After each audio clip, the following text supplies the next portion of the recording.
हाल के दिनों में एप्पल ने भारत में अपने आईफोन के मैन्युफैक्चरिंग को बढ़ाने का फैसला किया है।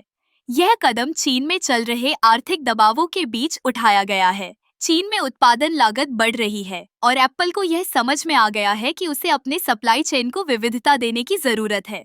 भारत में मैन्युफैक्चरिंग का यह बढ़ता कदम न केवल एप्पल के लिए फायदेमंद है, बल्कि यह हमारे देश की अर्थव्यवस्था के लिए भी एक सकारात्मक संकेत है। भारत में श्रम लागत चीन की तुलना में कम है और यहाँ की युवा जनसंख्या तकनीकी क्षेत्र में तेजी से प्रशिक्षित हो रही है।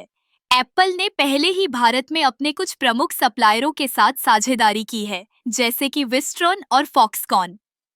ये कंपनियां भारत में बड़े पैमाने पर उत्पादन कर रही हैं और अब एप्पल ने अपने मैन्युफैक्चरिंग को और बढ़ाने का निर्णय लिया है।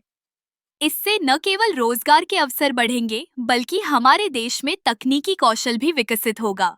भारत में मैन्युफैक्चरिंग का यह कदम एप्पल को अपने उत्पादों की लागत को कम करने में मदद करेगा।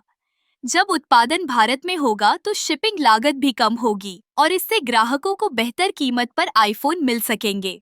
इसके अलावा एप्पल का यह कदम भारत के लिए एक बड़ी उपलब्धि है। यह दिखाता है कि विदेशी कंपनियां भारत में निवेश करने के लिए तैयार हैं। इससे न केवल हमारी अर्थव्यवस्था को मजबूती मिलेगी, बल्कि यह भारत को एक वैश्विक मैन्युफैक्चरिंग हब के रूप में स्थापित करने में भी मदद करेगा। भारत सरकार ने भी मेक इन इंडिया जैसे कार्यक्रमों के माध्यम से इस दिशा में कई कदम उठाए हैं। एप्पल का भारत में मैन्युफैक्चरिंग बढ़ाना इस बात का प्रमाण है कि ये प्रयास सफल हो रहे हैं। इस बदलाव का एक और महत्वपूर्ण पहलू यह है कि एप्पल अपने उत्पादों की गुणवत्ता को बनाए रखते हुए स्थानीय बाजार की जरूरतों को भी पूरा कर सकेगा। जब एप्पल भारत में अधिक आईफोन्स बनाएगा तो यह भारतीय उपभोक्ताओं के लिए एक बड़ा लाभ होगा। इस तरह एप्पल का भारत में मैन्युफैक्चरिंग बढ़ाना न केवल कंपनी के लिए, बल्कि हमारे देश के लिए भी एक सकारात्मक विकास है। यह हमें दिखाता है कि कैसे वैश्विक कंपनियां भारत की ओर देख रही हैं और हमारे देश की संभावनाओं को पहचान रही है। आखिरकार यह एक नई शुरुआत है।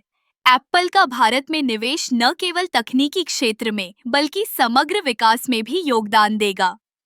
हमें उम्मीद है कि आने वाले समय में और भी कंपनियां भारत में मैन्युफैक्चरिंग के लिए आएंगी, जिससे हमारे देश की अर्थव्यवस्था और मजबूत होगी।